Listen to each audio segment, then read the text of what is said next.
గురుభ్యో నమః. శ్రీ మహాగణాధిపతయ నమః. శ్రీ సరస్వత్యై నమః. భక్తులారా, వ్యాస మహర్షి రచించిన భగవద్గీత చెప్పుకుంటున్నాం. మనం ముందుగా గీత మనం ప్రార్థన చేసుకుందాం. పార్థాయ ప్రతిబోధితాం భగవతా నారాయణేన స్వయం వ్యాసేన గ్రథితం పురాణమునినా మధ్యే మహాభారతం అద్వైతామృతవర్షిణీం భగవతీం అష్టాదశాధ్యాయినీం అంబా త్వాం అనుసందదామి భగవద్గీతే భవద్వేషిణీం. శ్రీకృష్ణ పరబ్రహ్మణే నమః. యేషాం త్వంతగతం పాపం జనానాం పుణ్యకర్మణాం తే ద్వంద్వమోహ నిర్ముక్తా భజంతే మాం దృఢవ్రతా. రోజు ఈ శ్లోకం ముందుగా చెప్పుకున్నాం. మనం విజ్ఞాన యోగంలో 27వ శ్లోకం, 7వ అధ్యాయంలో 28వ శ్లోకం. చాలా విజ్ఞానం అంతా నిమిడి ఉంది ఇందులో. ఏమిటయ్యా అంటే, ఏషాం త్వంతగతం పాపం జనానాం పుణ్యకర్మణ.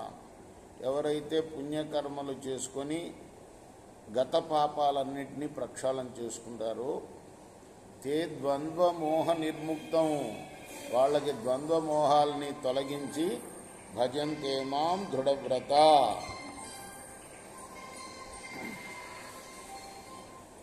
వాళ్ళు నన్ను దృఢంగా పూజించేటట్లుగా చేస్తాను అని అర్థం. ఈరోజు మనం 2వ అధ్యాయంలో కొన్ని శ్లోకాలు చెప్పుకుందాం. నిన్నటి వరకు మనం 57 శ్లోకాల వరకు చెప్పుకున్నాం. 58 నుండి కొనసాగం.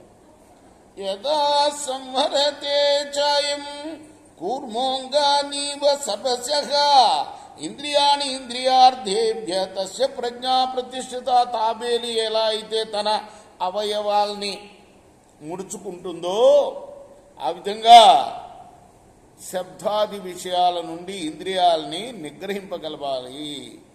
వాడే స్థితప్రజ్ఞుడు. స్థితప్రజ్ఞుడు యొక్క లక్షణాలు చెప్తున్నాడు అన్నమాట. తాబేలు మనం అది కదలకుండా ఉంటుంది. ఏమాత్రం ఉన్నదా చచ్చిందో తెలియదు, అలా పడి ఉంటుంది. అలానే మనిషి అయిన వాడు శబ్దాది విషయాల నుండి ఇంద్రియాలని నిగ్రహించాలి. జితేంద్రియత్వం కలగాలి. ఇంద్రియాలని జయించడం ఏంటంటే ఇంద్రియాలు విషయాల వెంట పడకుండా చూసుకోవాలి. అదే అన్నమాట. అట్లా కనుక ఉంటే అది స్థితప్రజ్ఞుడి యొక్క లక్షణము. విషయ వినివర్తంతే నిరాహారస్య దేహినః రసవర్జన్ రసోభ్యస్య పరం దృష్ట్వా నివర్ధతే. అయితే విషయాల పోటు ఎప్పుడు ఉంటుంది ఇంద్రియాలకి.